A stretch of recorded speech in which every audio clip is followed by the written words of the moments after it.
पता नहीं अभी तक आप लोगों ने ये बात नोटिस की है कि नहीं की है, लेकिन मैं जब भी अपना वीडियोस अपलोड करता हूँ उन सब वीडियोस में एक पॉजिटिव वर्ड होता है, एक पॉजिटिव वर्ड होता है और उसके साथ उसका मीनिंग होता है। लोग जनरली कोट्स डालते हैं, एक थॉट डालते हैं। मैंने सोचा कि मैं कुछ अलग कर रहा हूँ तो मुझे कुछ अलग करना चाहिए, that is why I thought of uploading positive words. उसके साथ उसका मीनिंग्स भी होता है। इसलिए coming back to the point, for a literature student या फिर कोई भी इंसान आज के ज़माने में if you are walking out, तो कोई ना कोई आजकल बात करते करते छोटा मोटा अंग्रेजी का शब्द इस्तेमाल कर ही लेता है। एंड अगर वो वर्ड आप ध्यान से पढ़ते हैं तो आप में एक एक्चुअली आपकी वोकेबलरी इंक्रीज ही हो रही है। तो इसलिए वो वर्ड्स को ध्यान से पढ़िएगा, उसका मतलब समझिएगा, ठीक है। So with that, welcome back to the channel guys. And आप सब बहुत ही अच्छे होंगे ऐसा मैं आशा करता हूँ। फ्रेश सब कुछ हो चुके हैं, टाइम वेस्ट नहीं करते हैं। डे 2 है आज स्टडी व्लॉग सीरीज़ का। So without wasting your time, let's get started.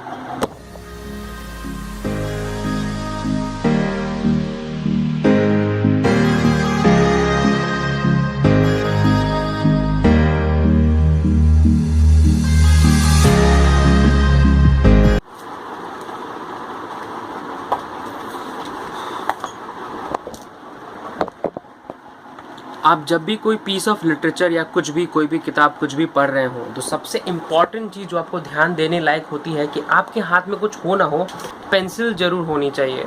आप कुछ भी पढ़े, खुद से पढ़े, उसको अंडरलाइन कीजिए। एंड अंडरलाइन करने से ना काफ़ी दिमाग को क्लैरिटी मिलती है। एंड वापस अगर उस चीज़ को आप रिवाइज़ करेंगे तो वो चीज़ हाईलाइट होती है।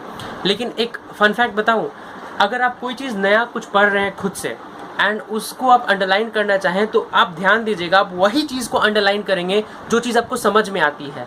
जो आपको समझ में आई ना, मान ली एक पैराग्राफ है, उसमें से ज़रूरी नहीं कि आपको पूरा का पूरा सब सेंटेंसेस समझ में आ जाएगा। उसमें से कुछ लाइन्स होंगे जो सब आपको बहुत ज़्यादा समझ में आएंगे एंड आप उसको इंपॉर्टेंट समझ के उसी को अंडरलाइन करेंगे। ट्राई करके कभी देखिएगा, ये होता है, बहुतों के साथ होता है। लंच करने आया था, मम्मी ने बोला 5 मिनट अभी भी है, कुछ कर लेते हैं, इससे बेटर कुछ नहीं मिलेगा।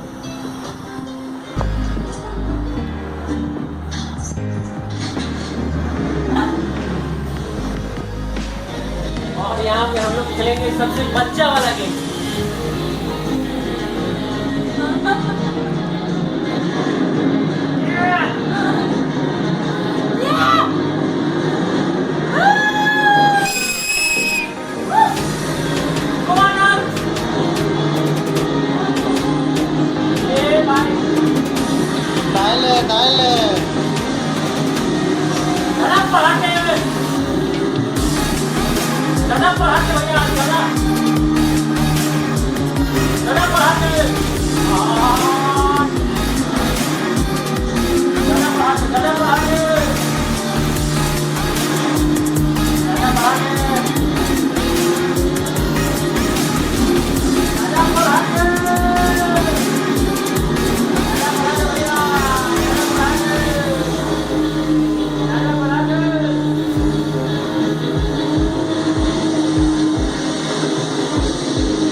Second, tough luck.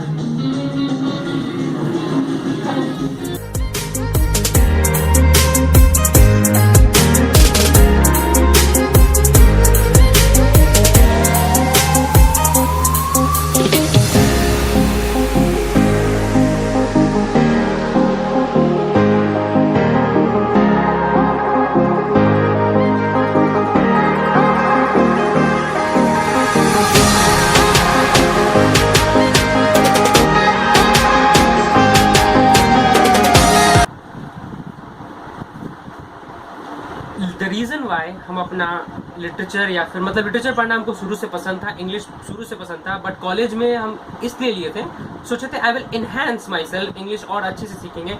No doubt सीख रहे हैं, बट मेहनत और मार्क्स लाने के लिए कर रहे हैं। मतलब इतना मेहनत करवा रहा है कि क्या कर रहा था पता नहीं, लेकिन 2 साल में जितना मेहनत किया था, ये मेरा फाइनल ईयर है, लेकिन 2 साल में जितना मेहनत किया था ना पूछो मत। लेकिन जिस तरह का रिजल्ट आया, मेरा मेहनत और रिजल्ट मैच तो बिल्कुल ही नहीं किया। इसलिए अब all sorts of technique try करना पड़ रहा है। कभी सोचे नहीं थे कि ये सब पढ़ना पड़ेगा, ये सब भी पढ़ना पड़ रहा है ये जानने के लिए कि आखिर भाई इसी के हिसाब से का तो कॉपी चेक होता है, तो ये भी पढ़ना पड़ रहा है। खैर कोई बात नहीं, हमको तो वो मीम याद आता है जहाँ पे वो विजय राज वोमन को बोलता है धमाल मूवी में कि सामने लाल बटन दिख रहा है, हाँ दबा दिया। सेम कंडीशन हम लोग का है, कोई 12th पास आउट बच्चा है, उसको अंडर ग्रेजुएशन में एडमिशन लेना है, सामने बिहार यूजी कॉलेजेस दिख रहा है, हाँ ले लिया एडमिशन। नहीं लेना था भाई, नहीं लेना था, क्या कर सकते हैं। So 7 o'clock round about and time for my final study session. तो अभी मैं पढ़ने का तो थोड़ा मूड में नहीं हूँ, but I thought of doing something constructive.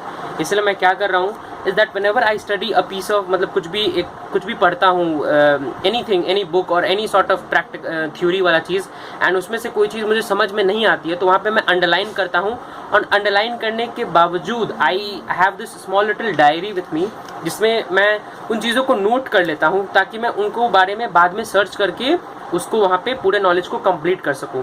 So I have a few little things, मेरे पास 10 से 12 चीज़ें जिनके बारे में अभी मैं सर्च करूँगा, एंड सर्च करने के बाद मैं उसको फिर लिखूँगा और अपना नॉलेज कंप्लीट करूँगा। सो लेट्स सी कितना टाइम लेता है।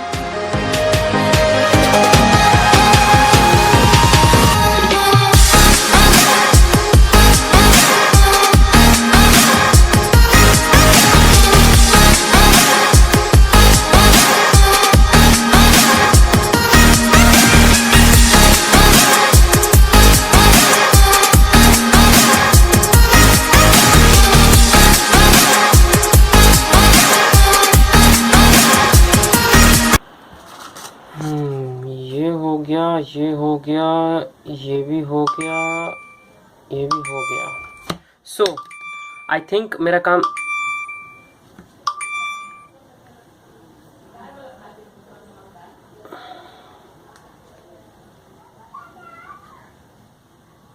Catherine didn't do this.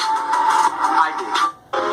You're the light, you're the night, you're the color of my blood.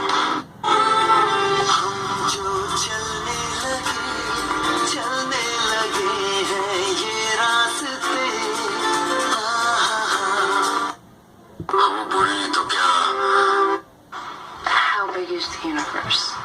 Infinite. How do you know? I know because all the data indicates it. But it hasn't been proven yet. No. You haven't seen it. No. How do you know for sure?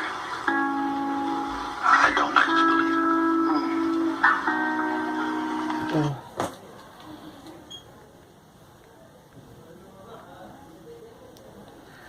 कोई कभी कभी पता है, आप music से इतना connect कर लेते हैं ना, आपका मूड के हिसाब से जब म्यूज़िक आ जाता है ना तो आपको वो फीलिंग ही अलग ही होती है।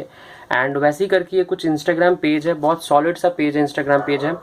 तो वैसे तो नाम तो इस पेज का एंजाइटी इज़ किलिंग मी है, बट आई थिंक ये एंजाइटी को किल करता है। एनीवेज, इसका लिंक मैं डिस्क्रिप्शन में डाल दूंगा। अगर आपको भी इंस्टा यूज़ करते हैं तो प्लीज़ जाइए डिस्क्रिप्शन में और इसको चेक कीजिएगा, काफ़ी सही सा पेज है। आई थिंक ये आपके मूड के हिसाब से म्यूज़िक आता है आपके न्यूज़ फीड में। Anyways, almost 8 o'clock, time to end my day.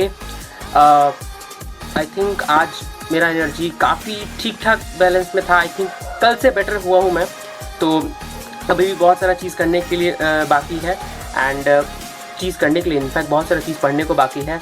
Basically I am trying to complete my syllabus as soon as I can before the exam date come in.